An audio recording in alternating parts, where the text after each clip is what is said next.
vossa vontade. Onde precisares de mim, dos meus préstimos, dos meus incondicionais serviços, que lá eu esteja com todo o amor, generosidade, com a energia da harmonia, boa vontade, gratidão, humildade e muita alegria para efetivar a obra que é do Senhor e não minha. Manifeste em mim brilhantes ideias para que com elas eu possa bem servir o maior número de pessoas possíveis na medida da minha capacidade, de acordo com os meus dons. Manifeste em mim agora e através de vós em mim força e poder para que eu possa realizar essas ideias brilhantes com maestria, com excelência, com abnegação, com desapego, sobretudo, pois com amor, com devoção, com generosidade, com fé. Que os mestres de sabedoria e compaixão possam estar conosco presentes, aqui e agora, iluminando o nosso irmão, iluminando as mentes que aqui estão presentes para absorverem e transformarem na prática os conhecimentos que agora nos serão transmitidos pelo irmão Ricardo.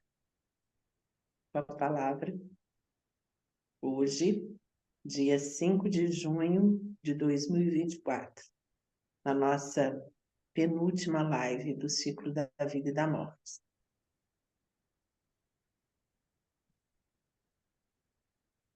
Boa noite. Eu gostaria de agradecer a apresentação da irmã Tetê e da loja Estrela d'Alva por essa ocasião, para nós estudarmos um pouco desse livro, O Plano Astral, e, se me for dado tempo, talvez um pouco do plano mental na próxima reunião, porque por algum motivo as pessoas ficam tão empolgadas com o plano astral, parece que nunca dá tempo para estudar o plano mental. Essa é a minha experiência.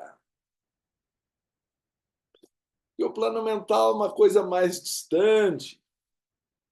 Se fala, em média, segundo o outro livro que eu acho assim muito recomendável, do Fundamentos de Teosofia do Ginásio Adasa, as pessoas ascendem ao plano mental de 4 a 50 anos depois da morte, aí parece que ninguém mais está interessado no assunto. Mas é que no plano mental uma pessoa pode ficar mais de 1000 anos, enquanto que o plano astral é um plano de passagem. Por que que o plano astral é tão importante para os seres humanos, ou atrai tanto, e o céu, o Devachan, o plano mental, é motivo até de piada, não é? Que o pessoal vai para lá, acha muito chato, aí prefere ir para o astral, que é mais apimentado. E tem umas piadas desse tipo, ficar ouvindo os anjos tocando lira. Deva quer dizer anjo, não é? Então, aquele é o plano mais próximo do nosso ser. Mas o pessoal quer mesmo é a pimenta do plano físico, mais ou menos o que sobrou ainda no astral, e não estão muito interessados em ir para o céu.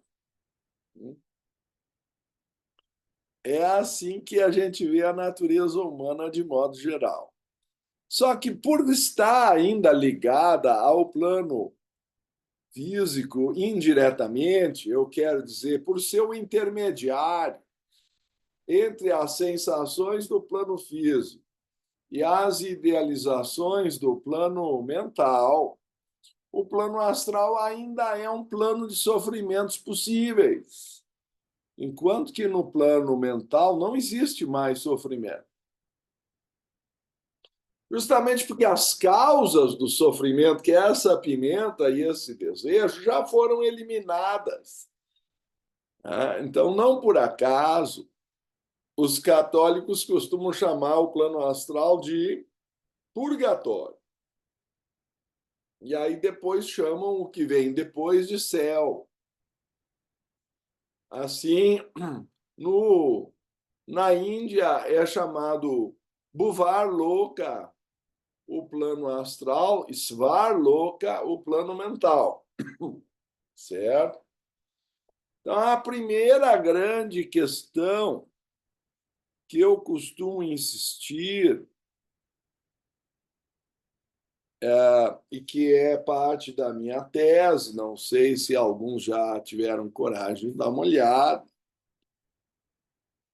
é o fato de que os mundos se encontram dentro de mundos. Não por acaso o senhor Leadbeater dedica um capítulo inteiro do plano astral ao que se chama de cenário, ou ele usa esse nome, está bem? Então, por que ele está usando um nome tão teatral para o plano astral? Porque a maior parte dos cenários no plano astral são ilusórios, são criados pela mente. Nós que estamos na era do fake news, deveríamos saber, talvez, que a capacidade de inteligência artificial que está sendo desenvolvida aqui é fichinha perto das ilusões que podem ser criadas no plano astral. E esse é um dos motivos pelos quais as pessoas podem ter sofrimento desnecessário, e talvez até mais profundo em alguns pontos, mas desnecessário, tá certo? No plano astral. Então, eu resumiria 3 pontos fundamentais que nós temos que saber sobre o plano astral, de preferência antes da morte. Que os mundos estão dentro de mundos, que os cenários costumam ser artificiais, isso quer dizer criados pela mente humana, e que nós podemos sair do casulo da reordenação das partículas do corpo astral, que criam camadas que tendem a prender a consciência. Por isso que eu chamo de reordenamento do corpo astral, uma espécie de casulo que ele faz para resistir à decomposição e prende a consciência. Então, nós podemos nos libertar da reordenação do plano astral. Não sei se fica mais claro assim, se nós apenas entendermos que também esses estados são estados temporários da consciência. Está bem? Então, eu tenho aqui sempre mostrado para vocês um certo diagrama que eu espero, adaptado do Dr. Time, que eu espero que vocês já tenham, talvez até se acostumado, mas é assim que nós vamos compreendendo gradualmente essa superposição de mundos. Está bem? Então, eu vou tentar aqui mostrar isso para vocês, compartilhando parte da a minha projeção de tela, a página 222. Talvez eu possa aumentar um pouco. da minha tese de doutorado. E aqui se encontra o plano físico com suas duas divisões principais, o denso e o etérico ou sutil. E por isso nós temos dois corpos aqui, o E4 e o E3, chamados corpo físico e duplo etérico. O corpo físico tem três subplanos abrangidos, a saber, o sólido, o líquido e o gasoso. Eu suponho que todos já tenham notado que o nosso corpo é constituído desses três estados vibratórios da matéria.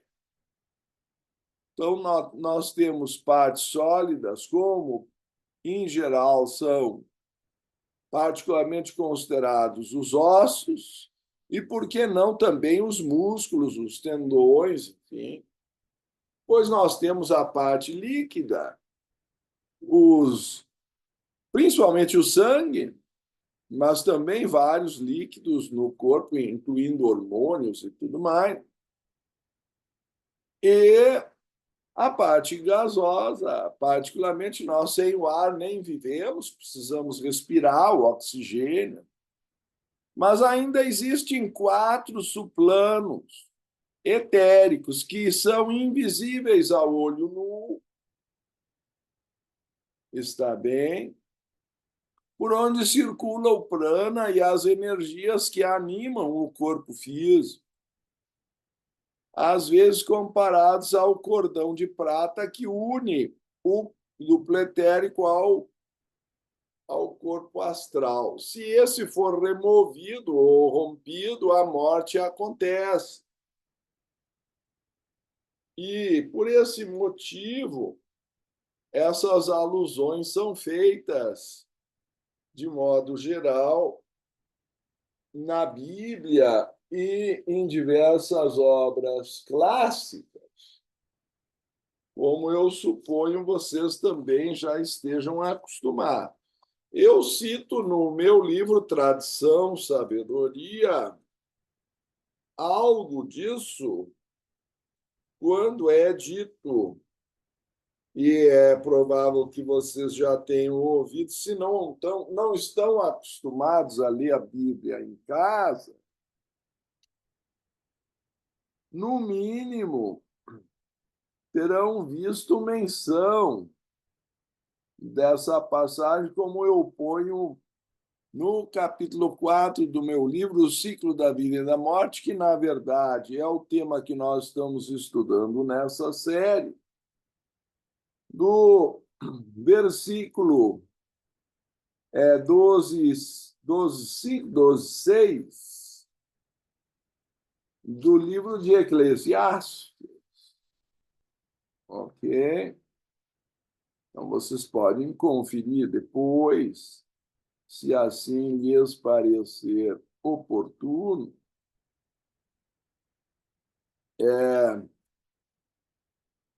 Ou sempre que o cordão de prata for rompido, que é o elemento que une esses corpos,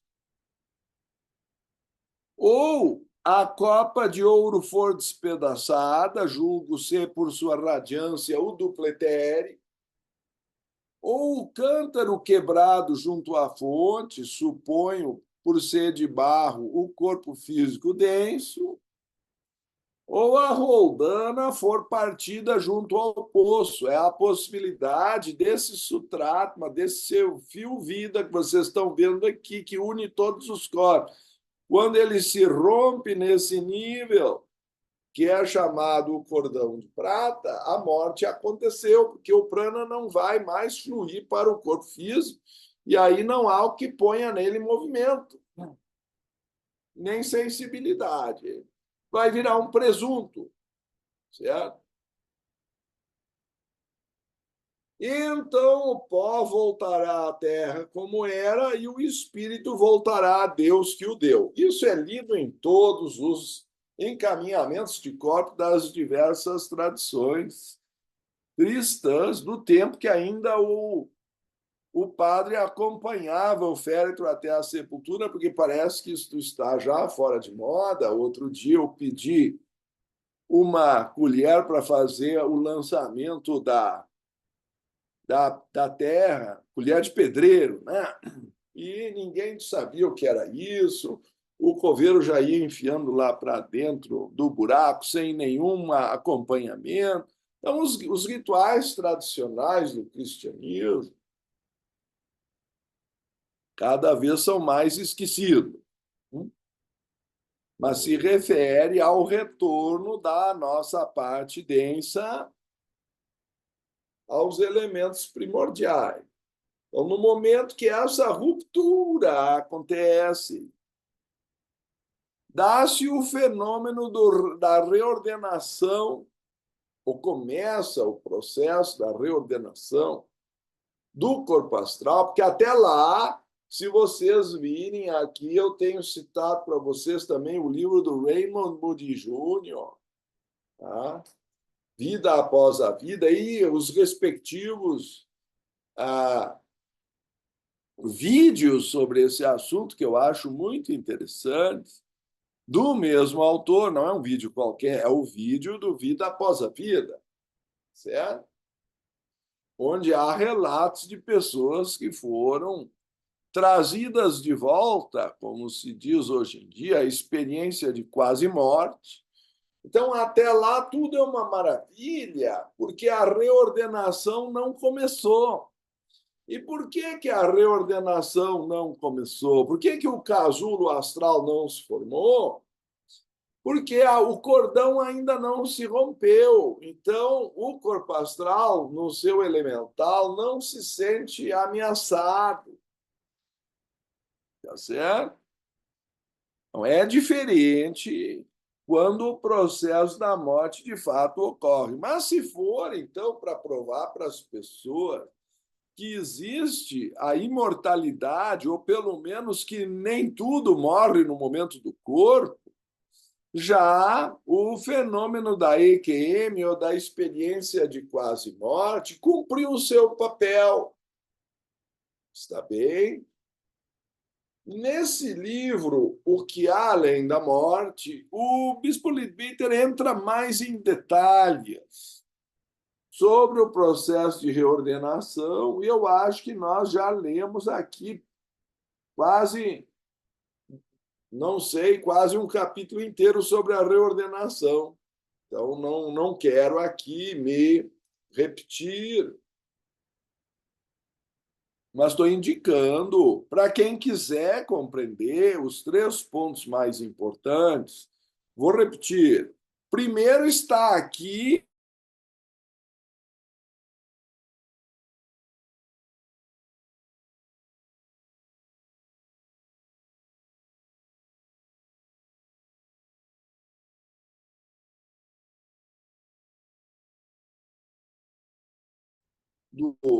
o menor, seria o dia em composição,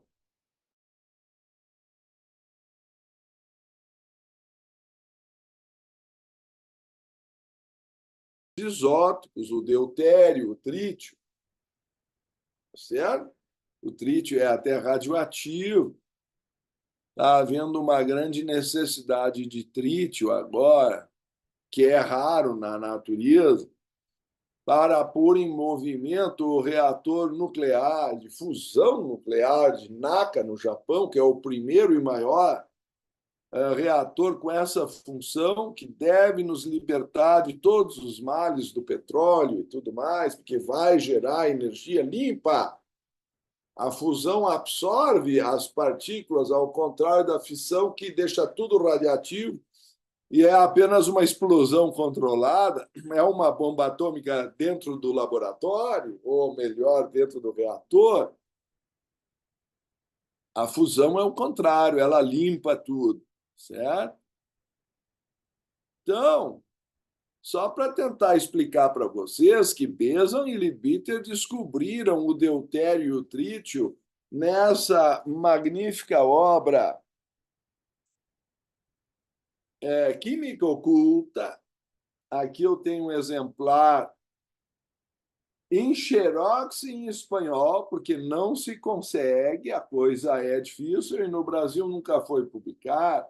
Eu ainda tenho o sonho de publicar, mas estou esperando a minha vida, estou esperando a tempo, porque agora que chegou aparentemente alguma coisa, está tudo submerso lá nas terras que eu não é no Rio Grande do Sul, então não vai ser dessa vez ainda que eu vou ter tempo livre, eu tenho que administrar as dificuldades, tá?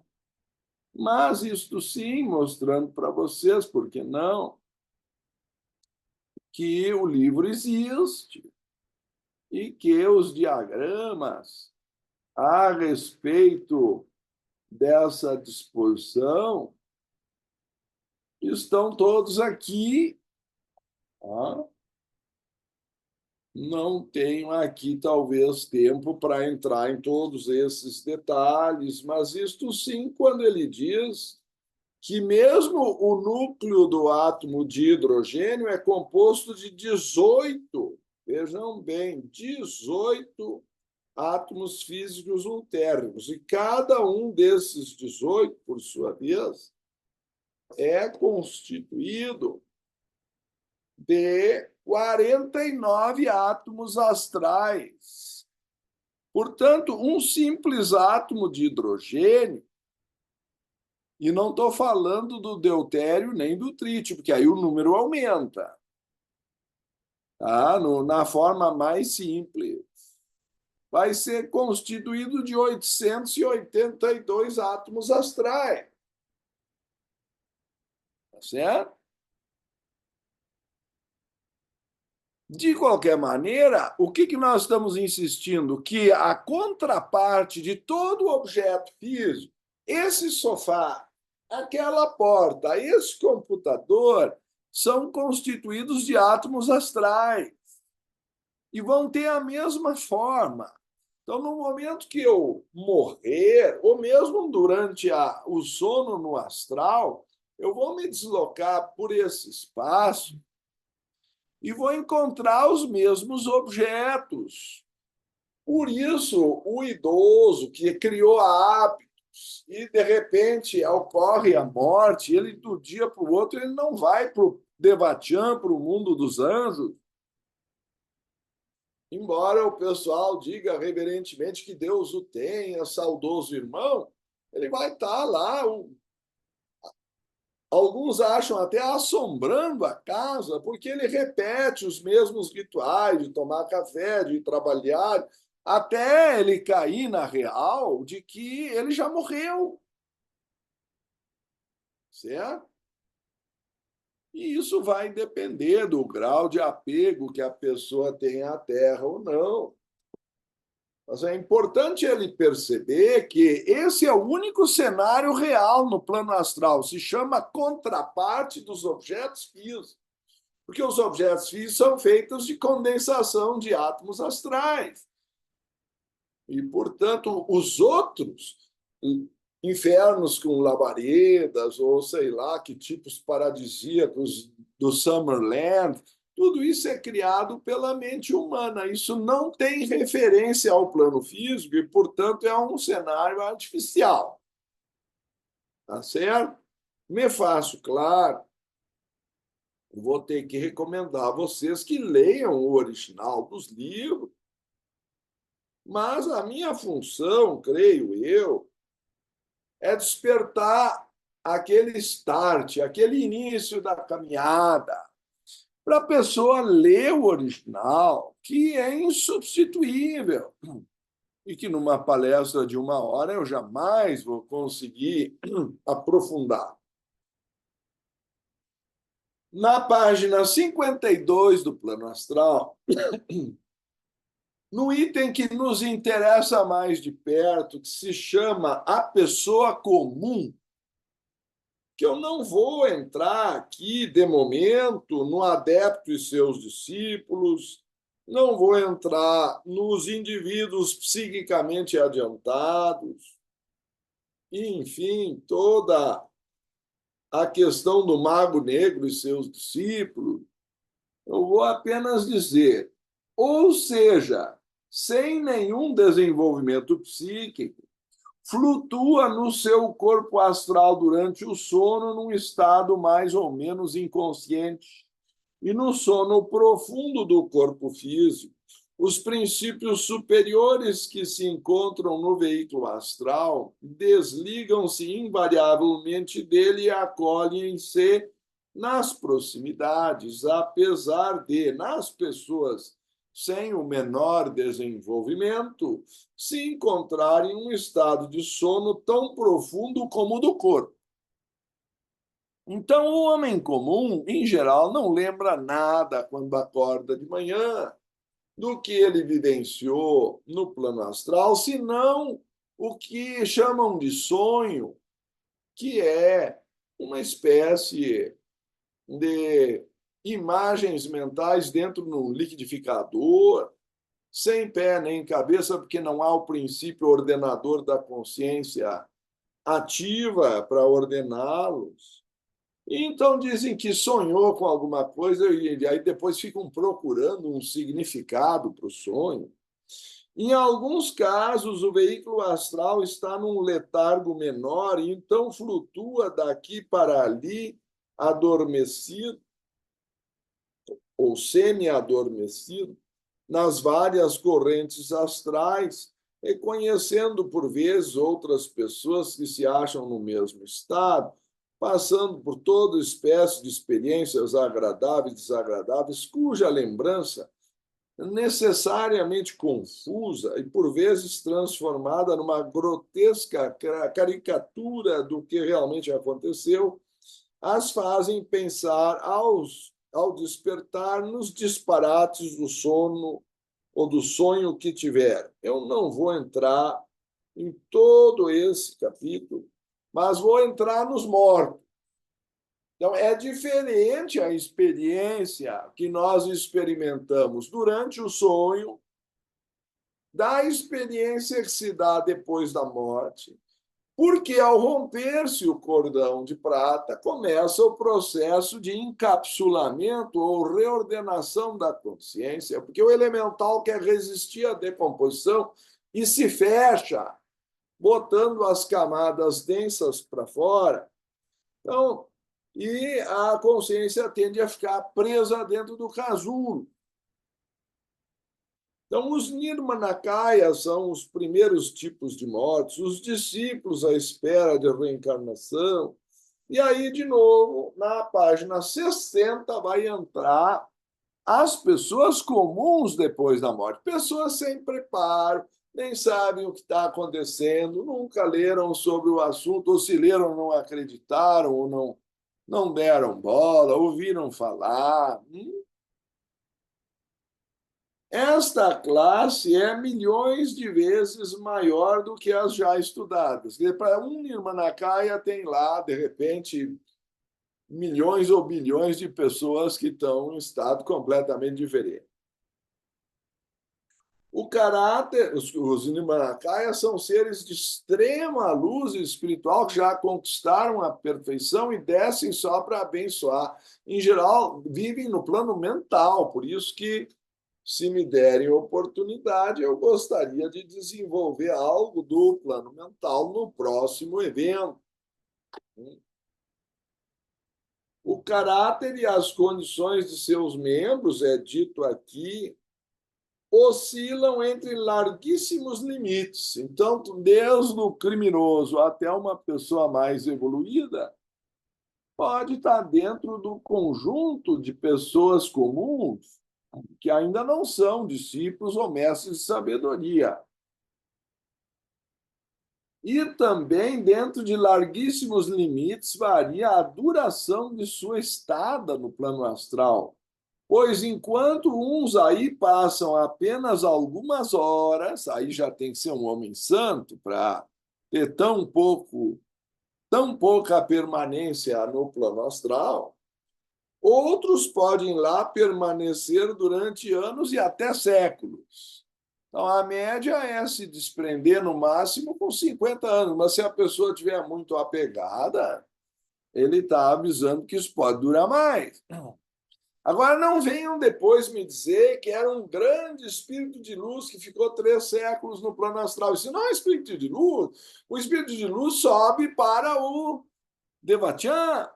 Ele não fica nessa masmorra do plano astral, que é só um intermediário para trocar de roupa. Isso aqui é uma escala.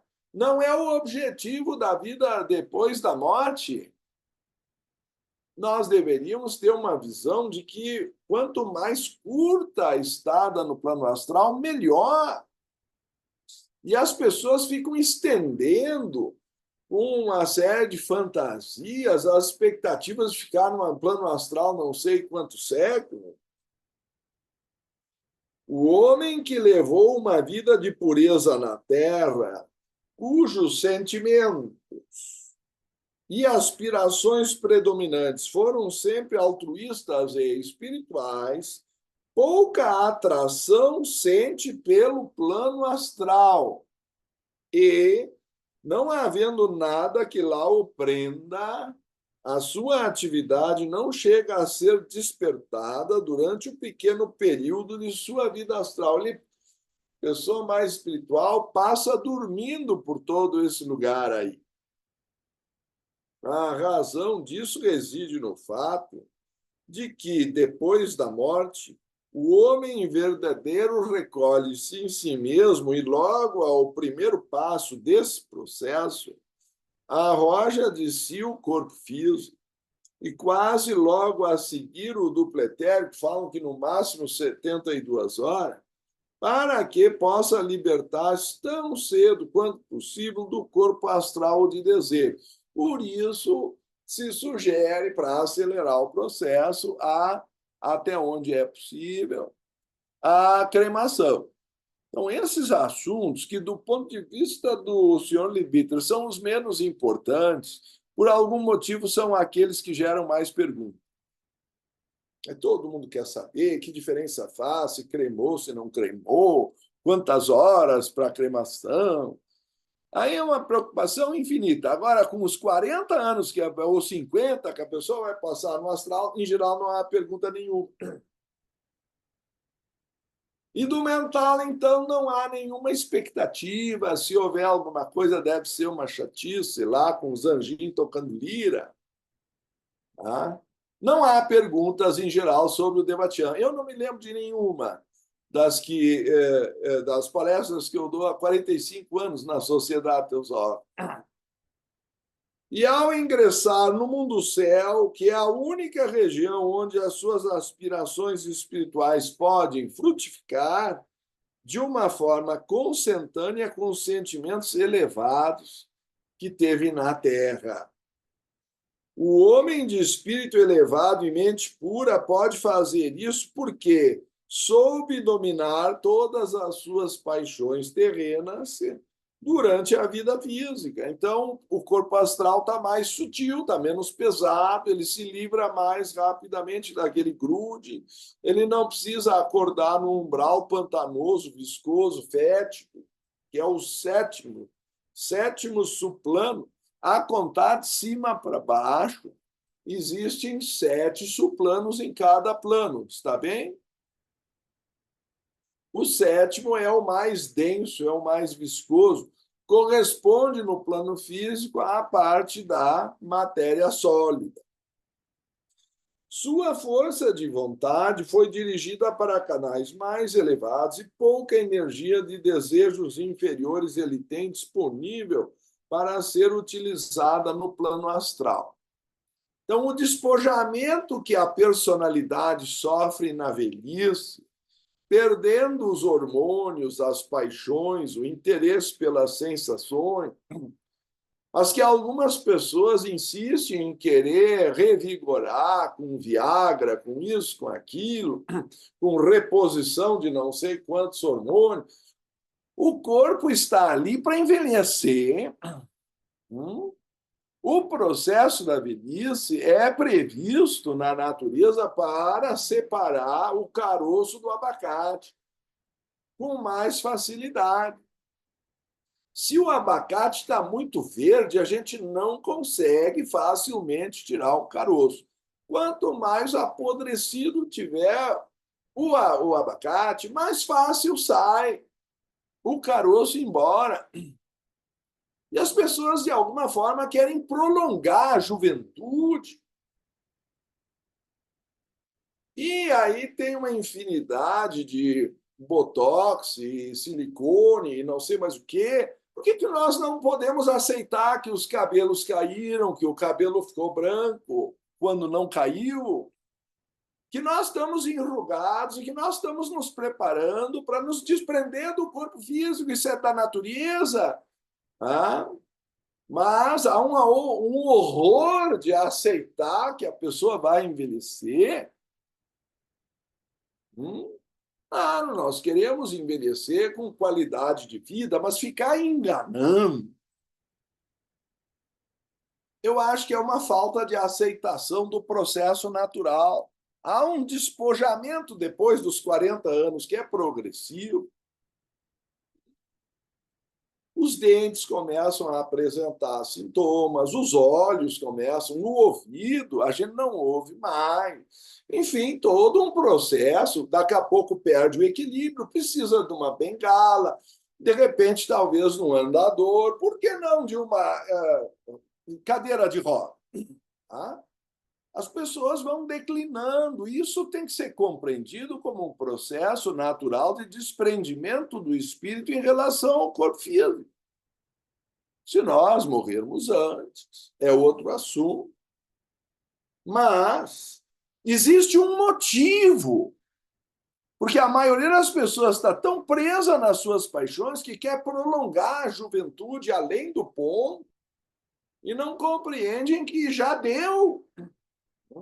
Por que que um homem não deve ter um filho aos 80 anos? Porque ele não vai acompanhar esse filho. Uma mulher eu nem vou falar, né?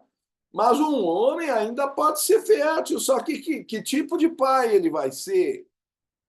Então a natureza começa a declinar essas funções para que no plano astral ela não fique apegada a paixões físicas. Aceitar a velhice é parte da compreensão do processo da vida. É nesse momento que a meditação é mais produtiva, que a mente está menos preocupada com coisas externas e passageiras. É um momento que uma certa sabedoria naturalmente deveria aparecer. Isso não se valoriza na cultura ocidental, é visto como uma fraqueza. Os orientais respeitam o idoso como um ser sábio. Às vezes nem sempre é, mas ele tem mais chance de compreender a vida como de fato ela é, na medida em que o envelhecimento vai produzindo o despojamento da personalidade e o desprendimento, coisa importante chamada vairagya, ou ausência de desejo, tá certo? Então ele diz, portanto, sua permanência aí será de breve duração, e, segundo todas as probabilidades, passará sua curta vida astral num estado até letárgico ou de semiconsciência, até mergulhar no sono profundo, durante o qual seus princípios elevados libertam-se do invólucro astral e ingressam na vida bem-aventurada do mundo céu. Eu estou comparando com tirar o caroço do abacate, e aquela casca do abacate vai ficar no plano astral. Nós chamamos ela cascão. Então, esse é um tipo de entidade que vai aparecer aqui como o sexto item. Aliás, me corrijo, é o quinto item, os castrões astrais. Todo teósofo deveria ler esse livro para entender o que é um cascão. O cascão é apenas o cadáver astral nas suas últimas fases de desintegração, quando o estão abandonando as últimas partículas mentais.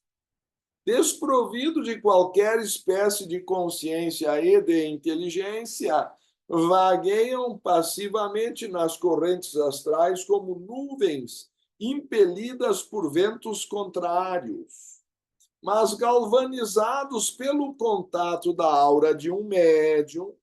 Se o médium incorporar o cascão, podem, contudo, animar-se ainda por instantes de um simulacro burlesco e caricatural de vida.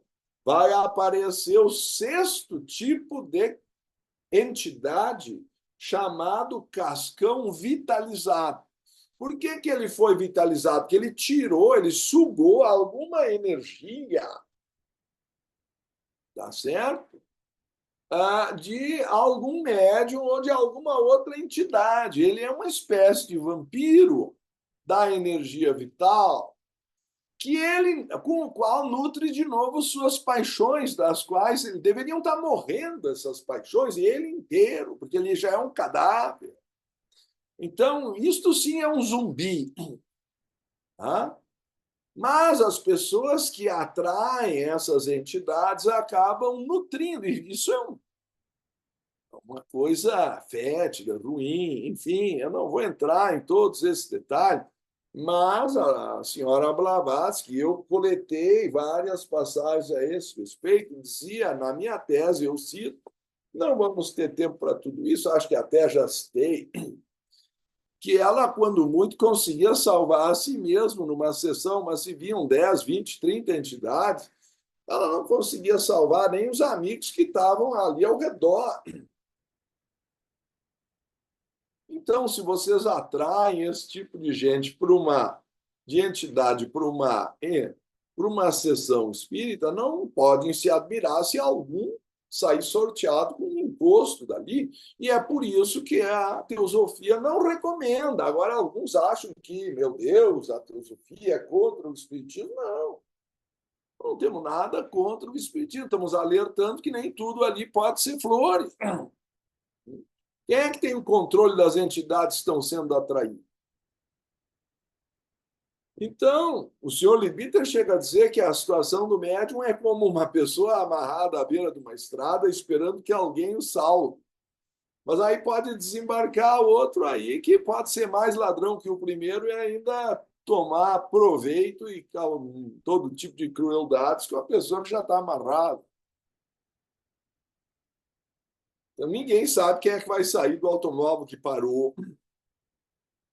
Neste caso, uma perfeita semelhança tem com o morto. Eu estou voltando aos cascões.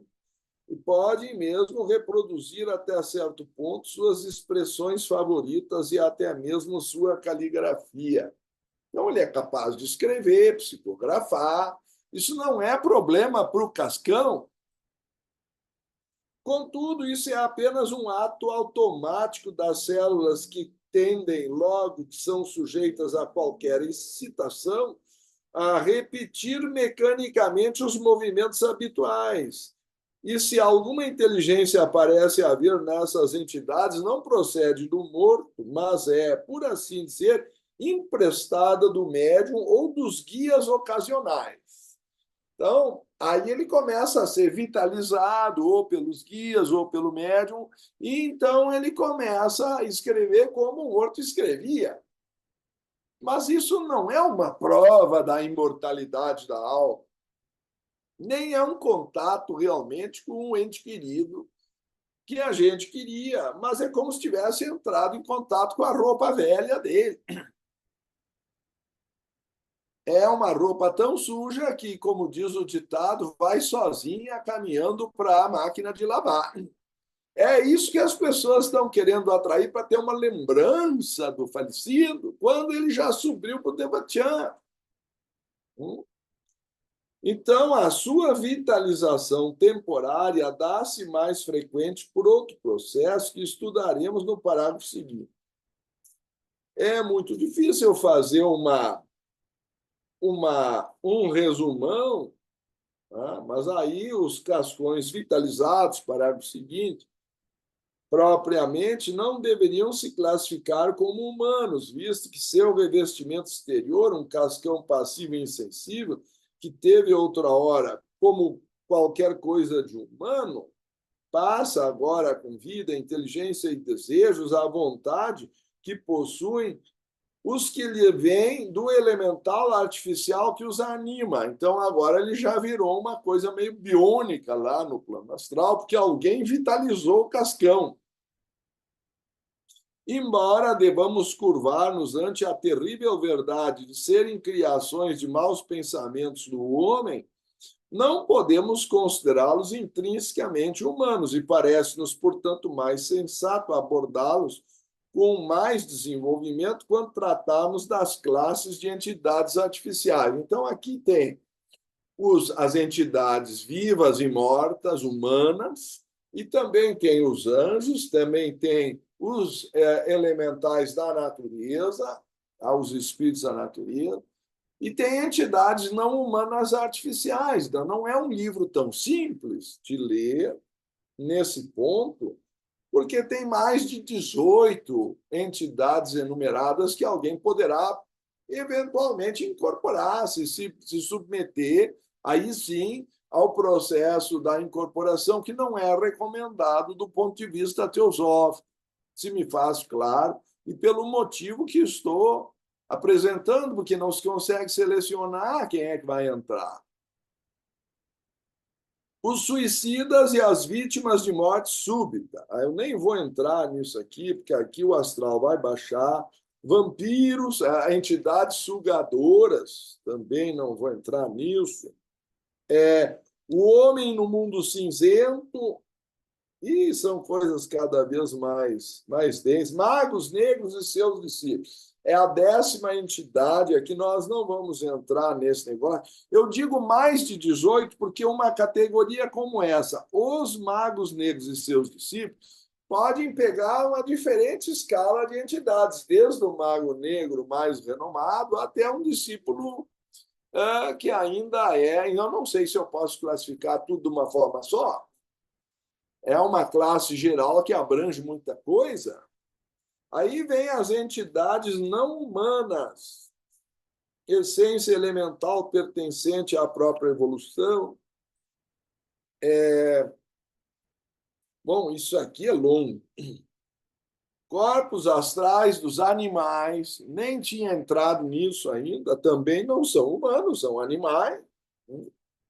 E aí o problema de ser vegetariano não vai fazer diferença, porque eles sentem a diferença na constituição de nossos corpos. Nós estamos com os resíduos dos irmãos dele. Espíritos da natureza de todos os tipos, categoria número 3. Categoria número 4, os devas ou anjos. E depois vem os artificiais. Isso quer dizer criados de alguma forma pelo ser humano, criados conscientemente, criados inconscientemente, artificiais humanos, que é quando, de repente, de um cascão humano se vitaliza mais coisa, ele deixa de ser humano. E nós estamos devendo para vocês a pior das entidades que foram humanas, que é chamado a sombra. Vou ler um pouquinho da sombra, que é a 4ª entidade mencionada no livro. A 4ª dos mortos humanos. Vocês já viram que já deu os 18, aí passou, né? Quando a separação dos princípios no indivíduo é completa, isso é sinal de que acabou sua vida astral, então ele passa para o plano mental, que mais luminoso nós vamos estudar na próxima quarta-feira. Mas assim como ao passar do plano físico para o astral, há um abandono do corpo físico, nós chamamos cadáver, muitos põem na sepultura, outros mandam cremar. Também na passagem do plano astral para o plano mental, há uma desintegração do corpo astral que é, por sua vez, abandonado. Isso é o cascão. É uma casca velha, é uma roupa velha, tá bom? Se o indivíduo em questão se depurou completamente durante a vida física de todos os desejos e instintos terrestres e dirigiu todas as energias num sentido de aspirações espirituais e altruístas, vocês já estão vendo que, pela descrição, essa figura está um pouco idealizada, não é? Porque estamos descrevendo um homem santo. O seu ego imortal está em condições de absorver em si mesmo toda a mente inferior que projeta em cada encarnação. Então, ele leva de volta para o mental o que ele aqui trouxe. Nesse caso, o corpo abandonado no plano astral é um verdadeiro cadáver, como o corpo abandonado no plano físico, e não pertence a essa classe, mas à seguinte dos cascões. O que é uma sombra? Para um homem que levou uma vida física um pouco menos perfeita, um pouco menos, já viram que é a maioria, vai ter sombra doidado aí, né? O resultado pode ser quase o mesmo se o que lhe resta de desejos inferiores pode esgotar-se no plano astral. Se consumiu lá em pouco tempo e se resolveu. Mas a maior parte das pessoas poucos esforços faz para se libertar das tendências inferiores de sua natureza. Eu até estava dando um exemplo que, mesmo na velhice, querem nutrir aqueles estados dos quais já deveriam ter se libertado, que dirá depois da morte, que ainda ficam nutrindo os apegos às coisas terrenas, criando para si mesmo uma permanência prolongada no mundo intermédio e ainda mais perdendo, por assim dizer, uma porção de sua mente inferior. Embora isso seja uma forma muito material para representar o reflexo da mente superior na inferior, podemos ter uma ideia mais perfeita e bastante aproximada do processo, admitindo a hipótese de que o princípio manásico ou mental envia a cada encarnação uma parte de si mesmo para a vida física, com a esperança de reaver no fim de cada vida, enriquecida de várias experiências pelas quais passou. Se compara com um investimento que o indivíduo faz, sei lá, na bolsa de valores, ou pelo menos numa poupança, do qual ele espera retirar mais dinheiro do que ele pôs. Investimento se supõe seja isso. Tá? Mas nem sempre isso acontece, seja no plano físico ou nos planos superiores. Daqui a pouco botou numa ação que não era boa e ainda perdeu dinheiro. Então, nem sempre a mente cresce de uma encarnação para outra, se envolve em aventuras que prendem a sua capacidade e poderá reencarnar com capacidades mentais reduzidas, porque não fez jus ao investimento da vida anterior. Então, vocês vão ver que nem sempre a pessoa nasce muito inteligente, e às vezes, nesse ponto, entre uma encarnação e outra, em caso extremo, pode nascer até com uma deficiência mental. Tá? Isso implica mau uso numa vida anterior. Isso é a lei do karma. Isso faz sentido para você? Dependendo do uso que eu faço da mente, ela vem melhor na próxima encarnação ou vem deficiente. Infelizmente, o homem comum deixa-se dominar a tal ponto por todas as espécies de desejos inferiores que cada uma parte da mente inferior se funde com o corpo dos desejos, que é o corpo astral, e tão estreitamente que, quando chega a hora da separação, no fim da vida astral, o princípio, por assim dizer, rompe-se, deixando a porção degradada do corpo astral desintegrada. Isso quer dizer que parte do princípio mental consegue subir e parte fica presa, porque está tão identificada com os desejos, como uma vez eu já mencionei esse exemplo, mas me chama a atenção, Gostei muito de um cartaz de uma palestra que certa vez dei há décadas em Curitiba. Resolvi levar para casa. Digo, bom, a palestra acabou, ninguém mais quer o cartaz aqui na universidade. Achei bonito, vou levar de recordação. Quando eu puxei o Durex, parte do cartaz já ficou no Durex. Porque eles já estavam tão unidos que era impossível conseguir separar totalmente o cartaz do Durex, da fita adesiva. Tá certo? E daí resulta, então, se vocês compreendem, que uma parte do cartaz foi perdido. Assim, de certa forma, quando o espírito quer levar a recordação das suas melhores experiências, uma parte pode se perder porque ficou aderida a desejos inferiores. Este corpo se compõe, então, das partículas da matéria astral de que a mente inferior não conseguiu desprender-se e que, portanto, a mantém prisioneira, porque quando o homem passa para o mundo céu, esses fragmentos pendentes aderem a uma porção de sua mente, por assim dizer, arrancam essa porção para longe.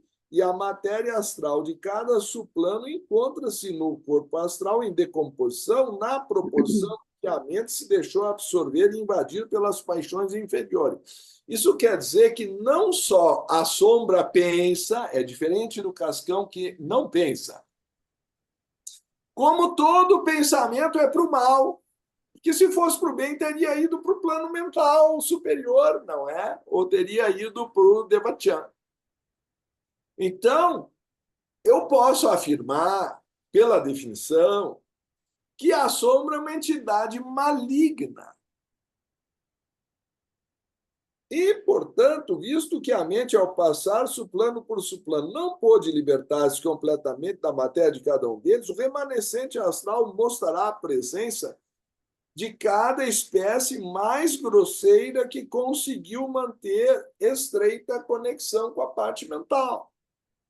E assim, uma outra classe de entidade chamada sombra aparece.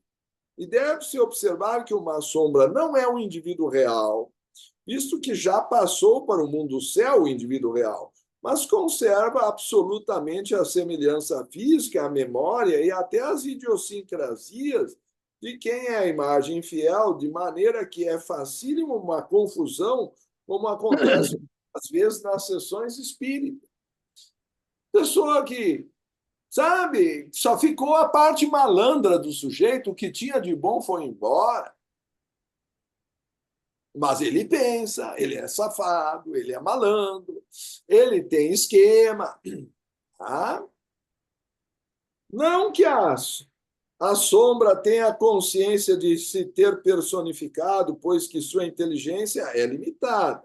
Supõe-se ser o próprio indivíduo, mas imagina-se qual seria o horror e o desgosto dos amigos do morto se por algum momento compreendesse que tinham diante de si não aquele que amavam, mas um simples agregado sem alma das suas qualidades mais inferiores. O que há de pior no falecido está ali. Certo? Então, não vou, é claro, ter tempo de entrar em toda a história da sombra. À medida que a parte mental da sombra vai cedendo, ela vai virando um cascão. E se não for incorporada ou vitalizada, ela fica por isso e se decompõe. Se o cascão é vitalizado, aí ele vira outra entidade que pode sobreviver, sabe lá quantas décadas a mais, em vez de ir para o lixo da oitava esfera, né? Ele fica numa sobrevida. Ora, dos estágios do homem comum, que eu acho que talvez interesse a todos aqui, talvez a gente possa até fazer uma breve leitura também de alguns pontos na na próxima quarta-feira. Mas aí ele dedica umas 4 ou 5 páginas ao que vai acontecer com a maioria de nós, suplano por suplano. O pior e o mais denso dos suplanos é chamado o sétimo, alguns chamam de umbral no Espiritismo, o sétimo suplano. Vamos ver se ele fala alguma coisa. Quando o homem morrer, abandona o plano físico e as forças integrantes da natureza começam a exercer ação sobre o corpo astral, esse elemental se vê ameaçado da perda de sua existência separada e naturalmente reage, procurando defender por mais tempo possível a integridade do corpo astral. Isso é o processo de reordenação. Aqui ele está bem simplificado. No livro O que há além da morte, ele dedica um capítulo inteiro ao elemental do desejo. Aqui ele dedica um parágrafo. Para isso, trata de reordenar a matéria astral da qual é composto num tipo de conchas estratificadas ou camadas concêntricas, em série, deixando aquele suplano, aquela do suplano mais inferior, ou mais grosseiro, ou mais denso, na camada mais externa, uma vez que essa camada oferece mais resistência à desintegração. Como instintivamente ele quer sobreviver mais tempo, ele está em pânico porque se rompeu o vínculo com a âncora que lhe dava sustentação, que era o corpo físico, ele se fecha com medo. E esse pânico, em geral, se transmite para o usuário do corpo, que nem compreende que o pânico não é dele, mas do corpo astral, porque ele em vida não entendeu que ele não é as suas emoções, que ele não é as suas paixões. Então, esse processo de discernimento, tão belamente descrito em linguagem de um adolescente em Aos Pés do Mestre, no parágrafo 8º e no 9º, alguma coisa no elemental físico também, por analogia, no 6º e no 7º. Mas aquilo que é um parágrafo do plano astral mereceria um curso inteiro, certo? Mas ali ele descreve que não é nossa a predisposição a querer dizer palavras ásperas, a se irritar, a ter inveja pelos bens dos outros, a ter luxúria, a ter isso, ter aquilo. Isso é do elemental astral. Se eu tenho esse discernimento em vida, eu subo rapidamente. Se depois da morte eu me identifico com essas paixões, eu fico sofrendo até elas se esgotarem, por falta de estímulo externo, porque não tem mais corpo físico. Mas aí vira encosto de quem está nessas frequências, para sentir o gostinho de novo das coisas do mundo físico. Então, os cascões e as sombras também vão para as baladas. As baladas não tem só gente física pulando dentro da luz estroboscópica lá. Não, esse povo astral está triafim, para usar uma expressão bem gaúcha, de entrar na balada de novo, porque ali tem as emoções que eles estão querendo, para não entrar em questões aí de prostíbulos e outros ambientes em que a densidade é ainda mais baixa.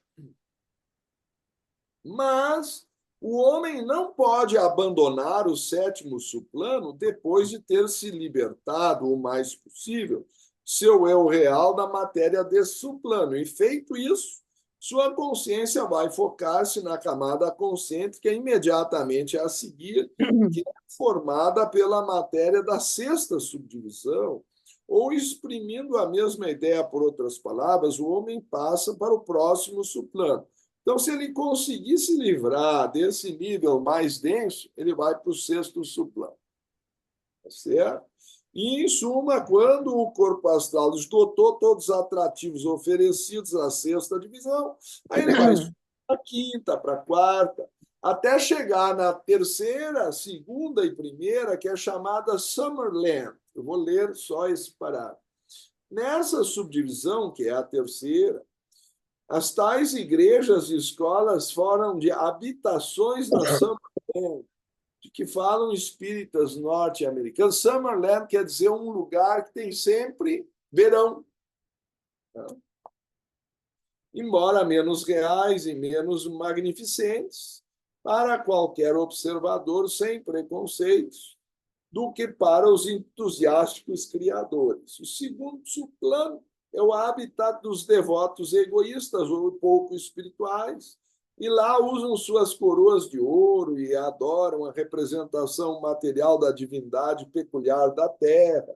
Aí lá eles vão ver a figura de Jesus e vão ser escolhidos para sentar na cadeira ao lado dele.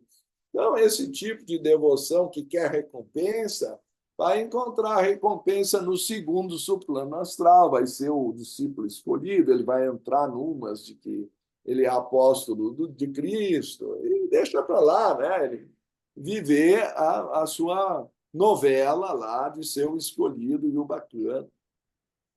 Aí, Ricardo, aí se sentir o último biscoito do pacote, o rei da cocada preta, essas coisas, né? Tem expressão no mundo dos desejos. Desejou, está lá. Tá bom? Acontece. Por favor, Tete. Ricardo, boa noite a todos que chegaram depois dos meus cumprimentos. Eu vou te fazer uma pergunta, porque aqui nós temos aquela pessoa que eu te disse hoje, que é a doutora Lourdinha, anestesista.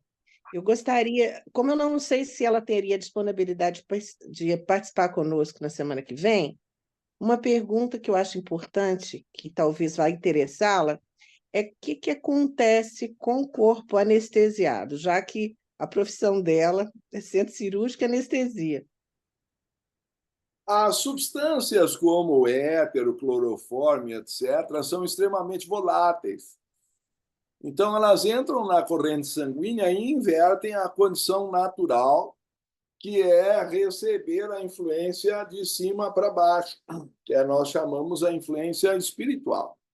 Então, o álcool também, né, em alguma medida, na falta de éter e clorofórmio, o pessoal em guerra e coisa assim tenta embebedar pelo menos o indivíduo que vai passar por uma cirurgia, às vezes até cirurgias abruptas de amputação, tal, essas coisas que às vezes aparecem nos filmes da época aí, sei lá, da Guerra Civil norte-americana, que saía todo mundo, sabe lá, grande quantidade de pessoas de muleta e amputados e tal, porque a guerra, enfim, é isso, né? E não tinha anestesia realmente eficaz. Aí é a especialidade dela, ela sabe disso melhor do que nós, como é que eram as condições de anestesia. E não tinha um controle de dosagem, morria gente. Quando tinha alguma substância mais forte. Então a ciência cresceu nessa direção. Mas o que a substância volátil faz no sangue é, de certa forma, expelir temporariamente o prana pela sua volatilidade, e não havendo prana se perde a sensibilidade. Se isso vai mais longe, é como se a pessoa tivesse, até certo ponto, dormindo profundamente ou desmaiada, e pode até produzir, dependendo dos casos, aí, pode levar à morte se houver um desequilíbrio nas proporções. Por isso que tem um cientista no assunto, que é um médico anestesista especializado. O cara pode ser bom cirurgião, mas ele precisa estar bem acompanhado, porque senão vai acontecer aquela cena que já aconteceu até com um amigo meu que era médico, e aliás a esposa dele, que também era médica, recebeu aquela frase clássica: a cirurgia foi muito bem sucedida, foi um sucesso, só que o paciente não resistiu. Não vou nem comentar. Tá? Então, se não há um anestesista qualificado, a coisa pode desandar. Mas a inversão dessa volatilidade é temporária. Uma vez subtraída a substância, o prana volta a ocupar o espaço de onde ele foi temporariamente retirado, e aí haja, às vezes, remédio para diminuir a dor depois de um pós-operatório complicado, dependendo da região que foi motivo da cirurgia. Tá? Então, o que, na verdade, a embriaguez num estágio mais elementar, ou o clorofórmio num estado mais avançado, ou as substâncias que depois se desenvolveram mais a detalhe pela ciência faz, é apenas alterar a relação do corpo etérico com o corpo físico. Porque esse enlace do duplo etérico com o corpo físico se dá através do prana e desse degradê de densidades, pelos quais, e por isso a respiração afeta também a meditação, a quantidade de ar, de oxigênio, o seu fluxo, etc. Nós não temos aqui, é o motivo da minha tese de doutorado, o pranayama e outras coisas aparecem aqui. Nós não temos tempo para entrar em todos os detalhes de como a mente se liga ao corpo, mas está simbolizado aqui pelo sutrapa, que é o fio vida. Então, a forma dessa conexão é sutil. Não sei se isso esclarece, mas são 7 corpos, desde a consciência pura até o corpo físico, com camadas emocionais, mentais, intuitivas, a mente concreta, a mente abstrata, tudo isso são diferentes graus de sutileza da nossa composição. E o duplo etérico é aquele que conecta e está ligado ao prana, por isso ele é chamado em sânscrito pranamaya kosha, a energia vital, é o corpo vital, o corpo plasmador, é o molde. Enfim, aí teríamos uma discussão mais longa a desenvolver os pontos. E, com certeza, certas substâncias voláteis afetam. E, por isso, a bebida não está na lista dos budistas. Eu me refiro à bebida alcoólica. Tá? É proibida expressamente no budismo, no hinduísmo e na tradição islâmica. Álcool, por sinal, é uma palavra árabe que quer dizer o maléfico. A única religião que perverteu isso, das 4 grandes religiões com o maior número de seguidores, é a cristã, porque entendeu que o vinho era sagrado. E aí foi desculpa para as vodkas, para os destilados. Mas tudo o que essas substâncias fazem é tirar o domínio do espírito sobre o corpo. Então, aí libera as paixões, o pessoal se sente relaxado, mas também não consegue mais dirigir o automóvel, não consegue ficar de pé, dependendo apenas da quantidade. Então, do ponto de vista da meditação, toda substância alcoólica é um obstáculo, está indo na direção contrária ao que pela meditação se pretende adquirir o domínio da mente. E isso é uma coisa que não agrada a todos. Mas me desculpem ter que dizer a verdade, é uma substância que afeta a relação da consciência com o sistema nervoso central, que é uma relação sutil. E que, por exemplo, Sri Ramana Maharshi, que tinha um domínio extraordinário do corpo físico, que era considerado por alguns iluminado lá na Índia e ficou a vida inteira numa caverna, desenvolveu, num certo momento, um sarcoma no braço. E os discípulos queriam que ele vivesse mais, ele não se importava com isso, achava que devia morrer logo. Mas tanto insistiram que disseram que ele tinha que fazer uma cirurgia. Isso foi na virada do século, tá certo? Retrasado. Ele nasceu no século XIX, acho que morreu em 1950, mais ou menos. Então, ele consentiu que fosse feita a cirurgia com uma condição: que não se usasse anestesia. E a cirurgia foi realizada sem anestesia, extraíram o sarcoma do baço dele, mas ele tinha um domínio físico incomum, domínio esse que ficaria abalado se ele permitisse que outras substâncias entrassem no seu sangue. É isso que eu estou apenas querendo mostrar para você. Recentemente, a minha filha fez uma cirurgia, a primeira reação que ela teve no dia seguinte foi vomitar toda aquela toxina para fora. Aí, alguns parentes ficaram meio apavorados e disseram, não, ela, graças a Deus, está botando para fora. Essas substâncias não fazem bem para o organismo e algumas vezes a pessoa morre durante a cirurgia. Eu me lembro da Clara Nunes, quando eu era jovem, morreu numa cirurgia de varizes.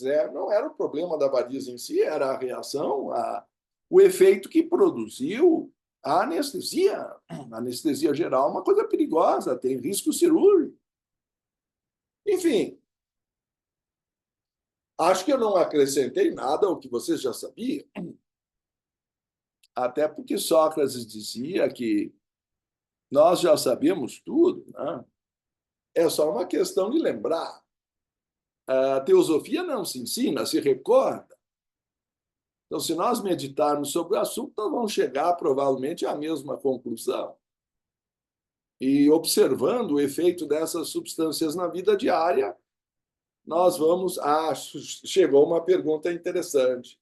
Qual o motivo de Jesus usar o vinho? Acontece que a tradução é um problema, porque em aramaico, tirot e tiros é muito parecido. Então, quem me garante que Jesus tomava vinho? Ele tomava suco de uva. Na nossa igreja católica liberal, nós usamos suco de uva.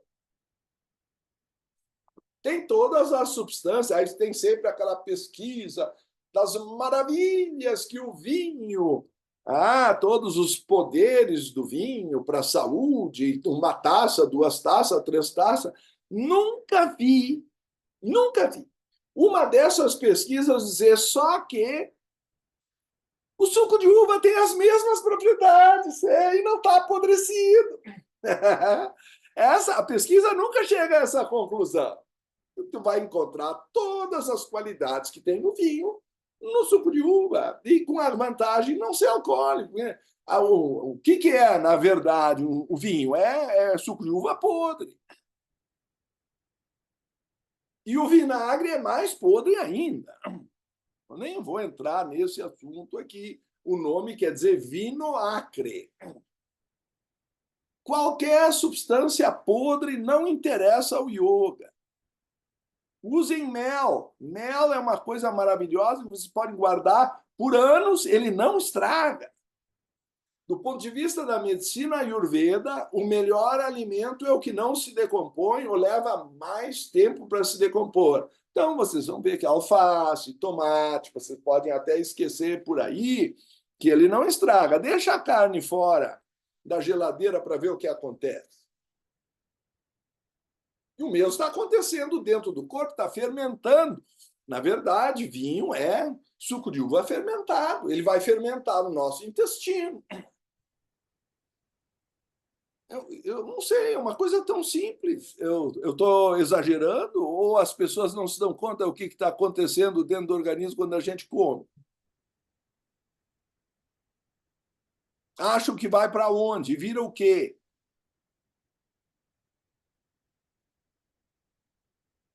Se vocês querem purificar o corpo físico para melhorar a meditação, tem que cuidar da dieta. Isso, para mim, é o óbvio.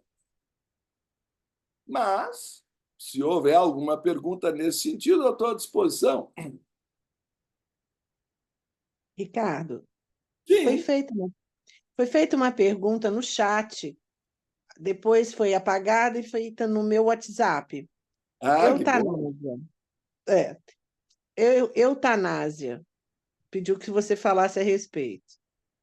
Olha, se entenderam o que eu falei sobre a doença e a velhice, ela vai preparando o indivíduo para se desprender e facilitar tirar o caroço do abacate. Então, se a pessoa se mata, caso do suicídio, esse desprendimento vai ser muito difícil. Entre o se matar e a eutanásia, tem vários graus, tem um degradê. O ideal é que a morte seja espontânea, porque aí se esgotou a energia vital e não tem nada que prenda o corpo físico. A velhice, a decadência do corpo, tudo isso facilita o processo depois. Mas nós vivemos numa civilização que falar da velhice é uma ofensa. Se eu disser que uma pessoa está velha, não pode, tem que chamar de idoso, e no máximo, já é muito. A medicina paliativa diz que, ao final, quando o paciente não tem mais jeito, tá, é possível sedá-lo para que o desencarne seja mais suave. No caso, A anestesia. sedar é outra coisa. Sim, Na Índia havia o seguinte costume: quando uma pessoa era considerada desenganada pela medicina da antiguidade, ela, em geral, pegava um pedaço de pano parecido com um lenço, guardava lá umas moedas, algumas rúpias e amarrava no tornozelo e saía a caminhar para Kashi, para o Ganges. E ela fazia um voto que, a partir daquele dia, ela não comia mais. Ela caminhava 2, 3 dias, 5 dias, ela ia definhando. Quando ela chegava no Ganges, dependendo, eu suponho que ela calculasse essa distância, ela já estava praticamente morta. Tá? Ela só ia bebendo água, ela não é. O jejum tem esse dom de ir nos purificando. Na verdade, existem clínicas de jejum na Europa, porque pessoas que comem, porque a célula cancerosa, ela se multiplica mais rápido que a célula comum. Então, toda pessoa que faz jejum pelo menos uma vez por semana, como era o das religiões antigas, vocês lembram do tempo em que se ia em jejum para a igreja para comungar? E o jejum, é claro, começava na véspera, certo? Então, pelo menos umas 12 horas, 24 horas, talvez, dependendo da disciplina da pessoa, ela passava em jejum por semana. Mas isso tem um efeito purificador extraordinário, porque as células cancerosas, elas precisam de mais nutrientes para se multiplicarem do que as células comuns. Então, já de pequeno, o câncer é eliminado se a gente fizesse um jejum por semana.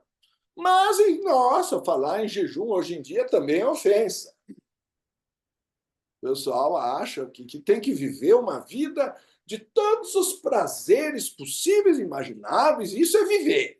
Tá? Tem até o samba que diz que o que se leva é o que se bebe, o que se come, e sabe lá o que mais que faz.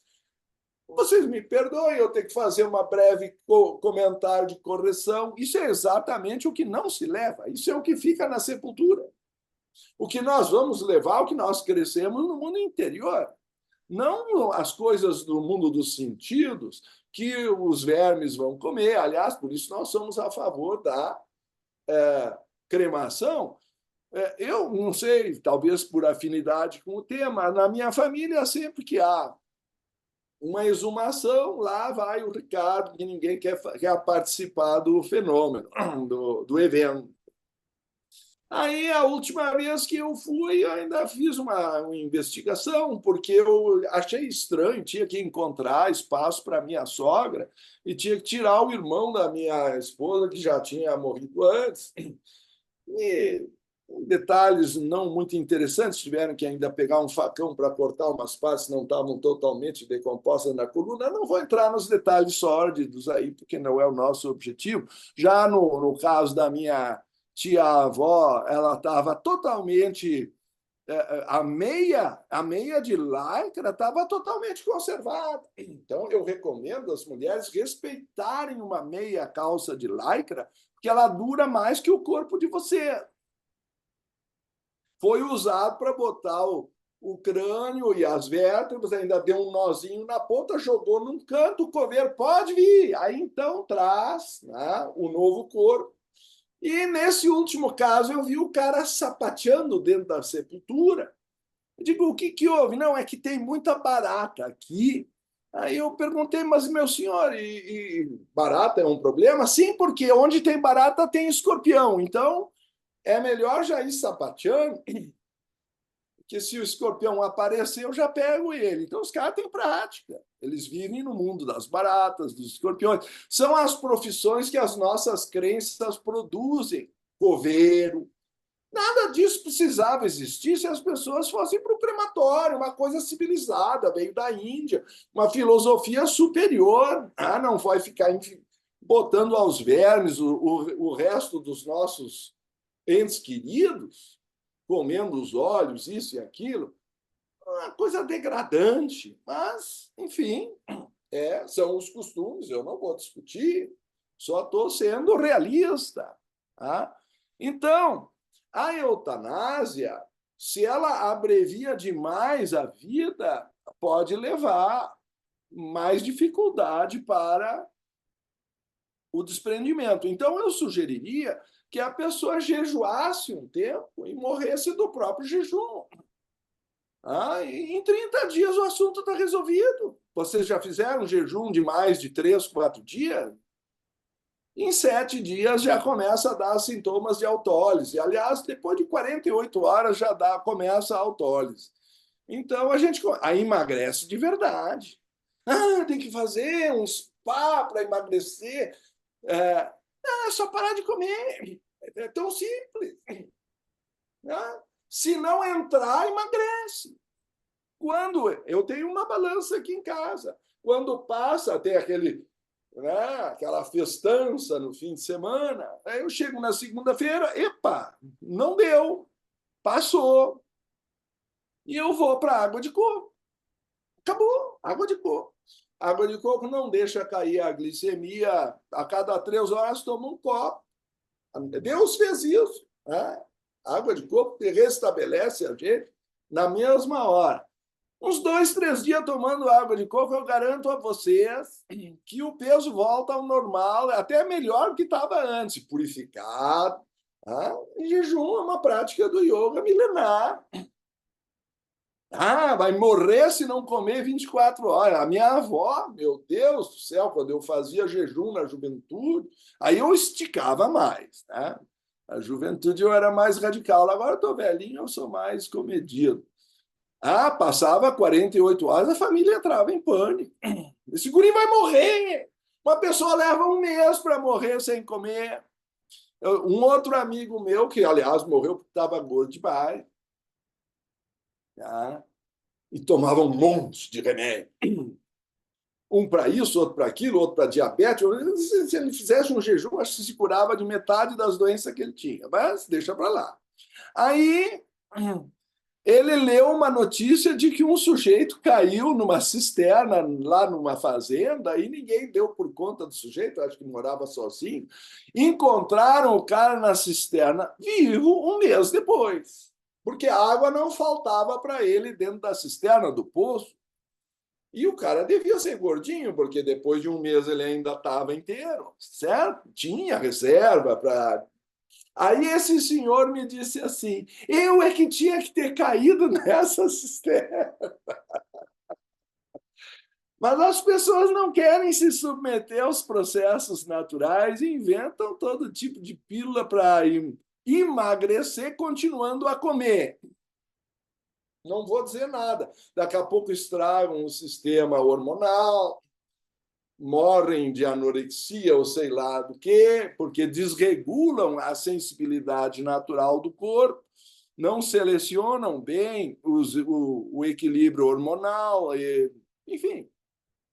Não vou entrar em todos os detalhes. Recomendo estudar yoga, são técnicas milenares. Então, aí, aos poucos, nós vamos nos desprendendo do físico e, eventualmente, morremos, claro. Annamaya Kosha é o nome do veículo físico na filosofia vedantina. Ana é alimento, Maya é ilusão, Kosha é invólucro. Invólucro ilusório do alimento. Pranamaya Kosha é o nome do duplo etérico, invólucro ilusório do prana, da energia vital. Manomaya Kosha é o nome do corpo mental, ou da psique, invólucro ilusório da mente. Por que são ilusórios? Porque eles morrem. Eles são substituídos a cada reencarnação, certo? O primeiro, evidentemente, depende da comida. Annamaya Kosha. Se parar de comer, vocês vão saber por que ele é ilusório. Ele vai realmente ceder.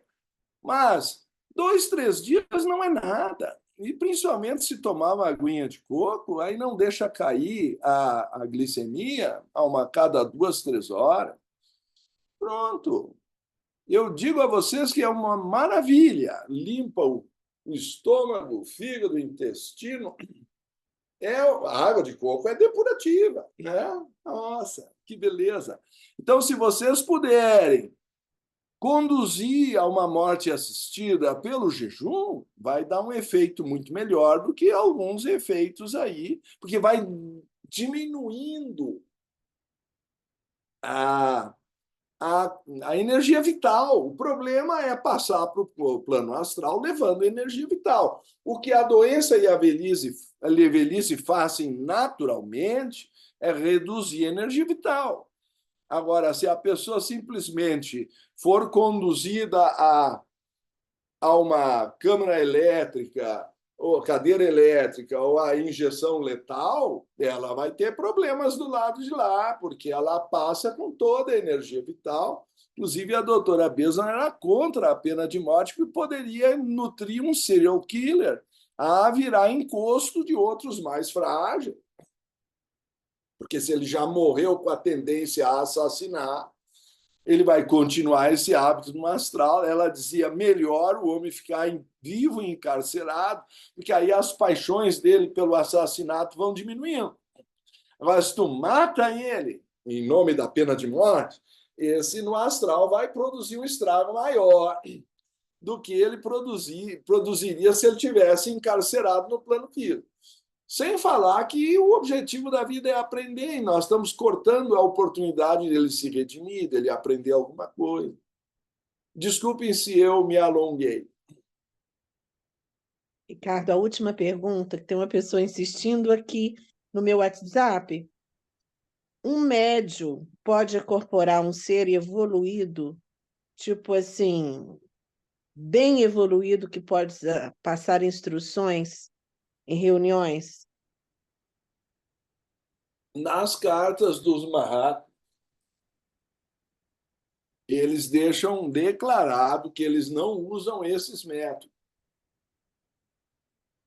E quando eles querem passar uma mensagem,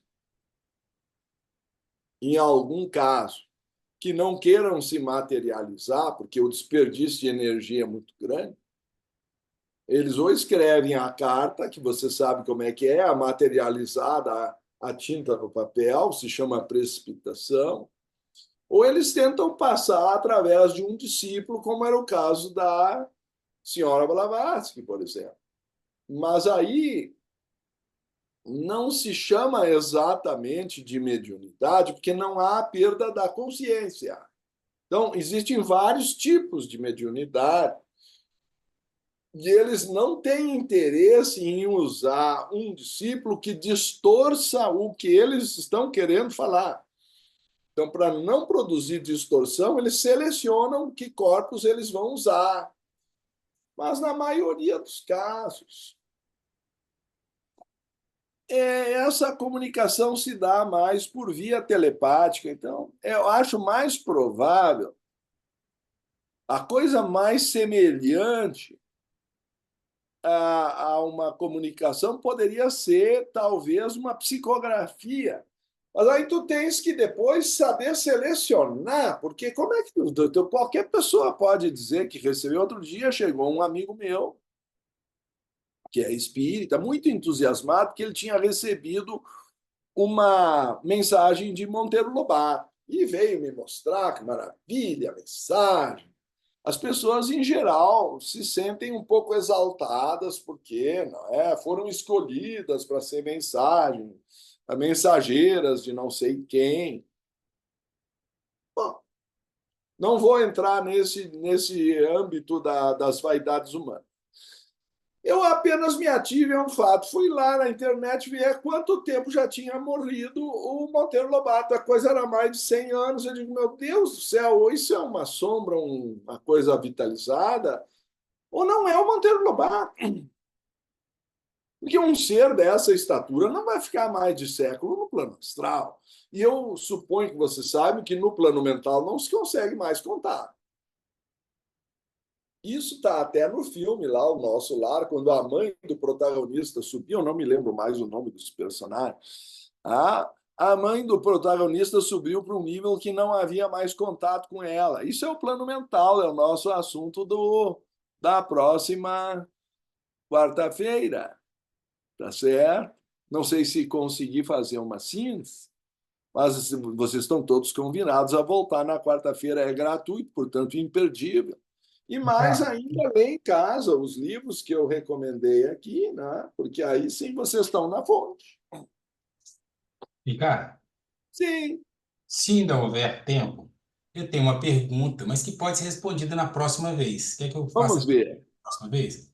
É o seguinte: você considera a possibilidade das observações de Leadbeater, ou mesmo da Carlos Mahatmas? Leadbeater morreu em 1934. Certo.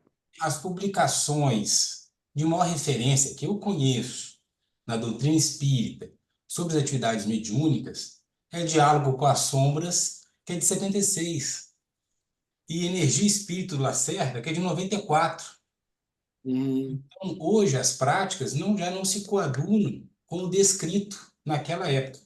Essa hum, consideração já passou assim, para um estudo, para uma análise, porque quando há descrição do que é feito nas reuniões mediúnicas, eles não se coadunam com o que se lê aqui. hum. As práticas já são motivadas por diretrizes e procedimentos completamente diferentes, haja vista a experiência desses anos. Então, É pergunto, possível que tenha havido mudanças, porque está se falando do espiritismo norte-americano do século XIX, certo? E sim, alguns espíritas agora leram os chakras do Libiter, têm outra concepção do que seja a mediunidade. Então, eu não posso simplesmente ficar usando conceitos do século XIX como idênticos ao que está se fazendo no século XXI.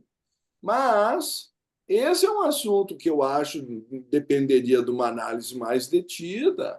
E isso sim, aí tu vais me perdoar, eu acho que teríamos que ir para a quarta-feira que vem. Tá certo? agradeço. Continuaremos na quarta-feira. Com certeza. Então, meus irmãos, eu agradeço, Ricardo, mais essa sua participação maravilhosa. Semana que vem encerramos esse ciclo das lives para retomá-las em setembro, como havíamos combinado. O homem de onde veio e para onde vai, que é um tema muito lindo, não é? Aí Meus sim que a coisa vai, só vai. Tá É, certo. o homem de onde veio e para onde vai, a partir de setembro, é um ciclo de palestra que vai durar 3 meses com o Ricardo. Bom, E mas, meu nós Deus do vamos- céu, tu imagina, com um tema desses, vai abranger aí uns 18 bilhões de anos, aí 18 milhões de Sim, anos, né? Ricardo, esse É toda ano a vamos doutrina até o secreta final ainda do russa ano. anterior. Nós vamos até o final do ano. Para o ano que vem, podemos pensar em continuar temporada 2 ou 3, não é? Tá certo. E vamos agradecer a presença da doutora Lourdinha. Ela está aqui se despedindo. Boa noite a todos. Vou te ligar agora no Zap, querida. Ricardo, eu te agradeço a participação de todos. E vamos encerrar com uma prece, Ricardo, essa feita pulsada por você, por favor. Por favor, então, vamos assumir dentro do possível uma posição confortável, sentados, com a coluna dentro do possível ereta, de modo que a respiração, que é o vínculo da alma com o corpo, seja livre, suave e profunda. Vamos tentar nos dirigir ao pensamento da essência da vida una, ó vida oculta que vibras em cada átomo, ó luz oculta que brilhas em cada criatura, ó amor oculto que tudo abranges na unidade. Possa todo aquele que se sente uno contigo saber que ele é, por isso mesmo, uno com todos os outros. Vamos irradiar luz, paz e saúde em todas as direções, ao Oriente, ao ocidente, ao norte, ao sul, ao zênite e ao nadir. Que todos os seres sejam felizes, que todos os seres sejam ditosos, paz a todos os seres.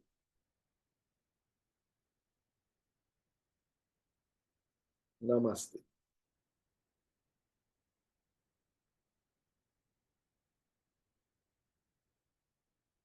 Grande abraço a todos.